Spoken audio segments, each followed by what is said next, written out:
UFC was a dream come true, and this is a second dream come true. Fighting in my hometown in the UFC. Last time I fought here, I was on the regional scene.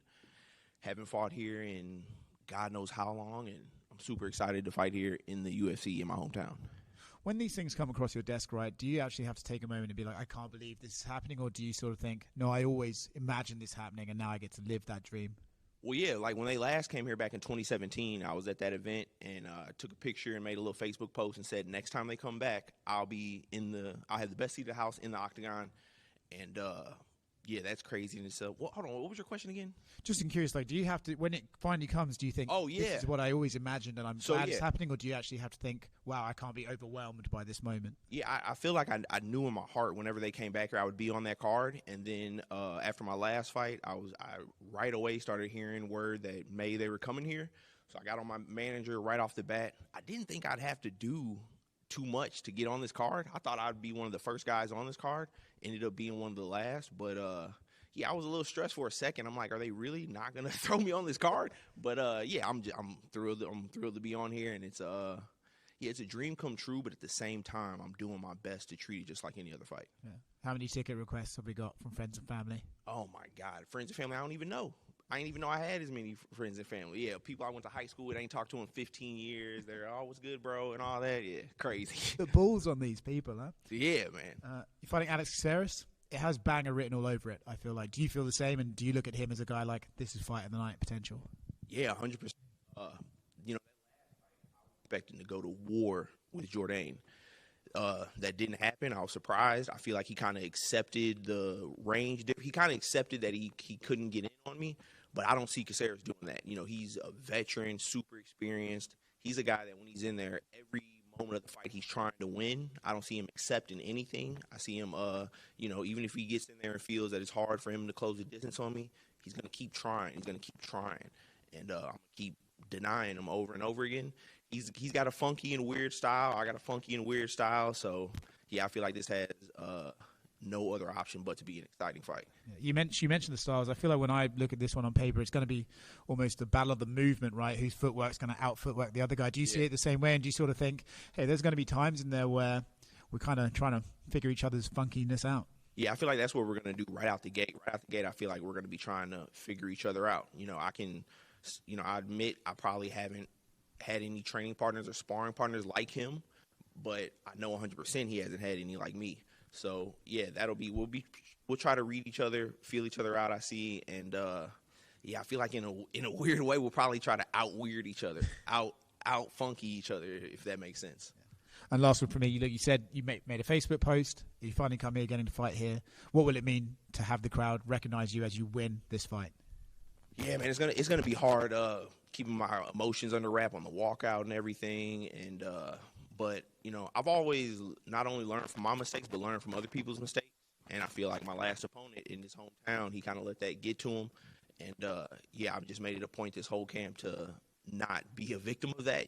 You know what I'm saying? But yeah, it's still I'll for sure have some emotion on the walkout and the whole nine, but I'll keep it under wraps and I'll tighten it up and get it together once I step in that cage for sure. And yeah, getting the victory in my hometown and potentially breaking in the top 15, it would just be like movie-like, amazing. Enjoy it, man. Thank you, brother. Appreciate it. Sean, right here. Yeah. What up? What do you think the over under on fighters walking out to Nelly is going to be this weekend? Yeah, that's why I didn't even do Nelly. Like when they asked me, everybody's saying like, I know you walking out to Nelly, but I figured like if I was the first fight on the card or something like that, I would do Nelly for sure. But I'm not finna walk out to a song that's been played 3-4 times, and you know it ain't gonna have the same. So yeah, I didn't even do Nelly this time. And then I don't know if you saw last weekend, but there was like kind of a moment where you could have had the meme where you pointed at the TV. Anthony Smith got a win, and they almost announced Vitor Petrino as the winner. It was kind of like what happened to you in the Charles Jourdain fight. Yeah, I didn't even see that. That's crazy. That happened to me is the only time I've ever seen that happen. So yeah, I didn't even see that. And then Caceres, he's talked openly about how he doesn't watch MMA outside of his own fights. What do you think about that mindset? You hear a lot of guys say that. I'm not one of them. I watch everything that has to do with MMA. Yeah, I mean, watching film and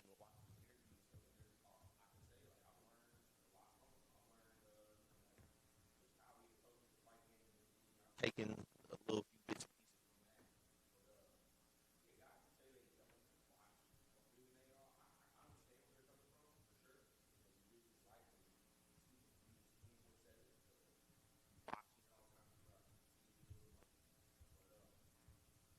pieces. Yeah, I mean, I watch it all the time. There's just two different.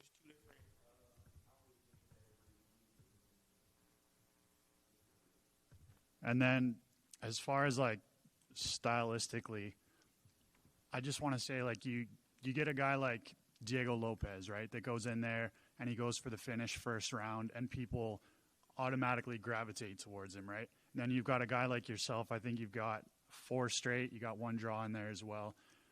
Are you willing to kind of push the pace in the first round to try and get a finish, to try and get that extra little bit of like pop and like engagement from the fans, or would you rather keep your win streak active and like fight your way and kind of just outpoint the guy if necessary? You know what I mean? Yeah, I mean, winning is the most important for sure. And there's been several matchups where I've been fully expecting and willing to go to war, bite down on the mouthpiece, and fight these dudes. But it's like, it's a brutal game. 7-2. My job to force the action. It's their job to close.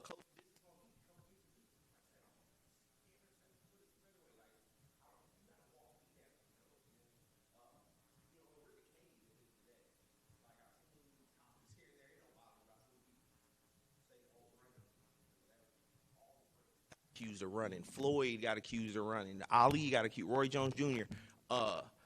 At the end of the day, we're locked in a cage, and I can't run too far. I can't scale and climb out of the damn thing. You know what I'm saying? So, yeah, I'm focused on winning fights, stacking them up over and over.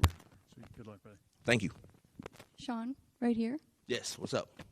So you're not the only fighter from St. Louis on this card, but you are the only fighter that still does their entire training camp in St. Louis and lives here full time.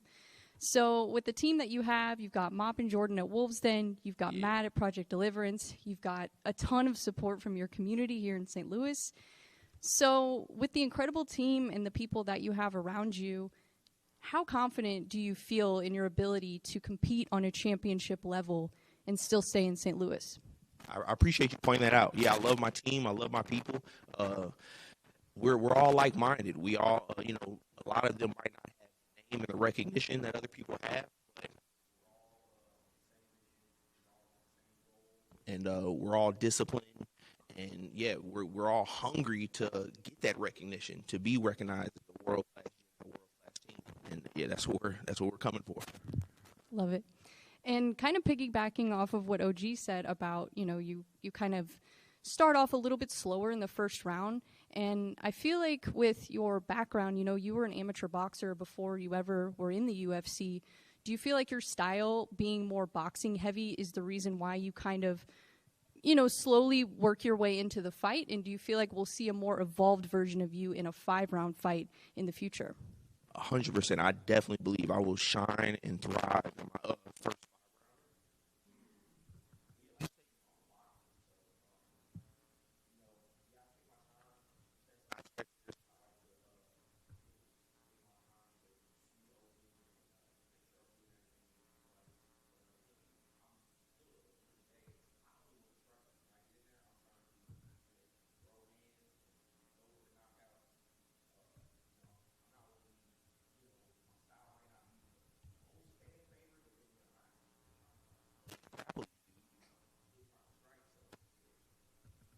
Awesome. And then last question from me.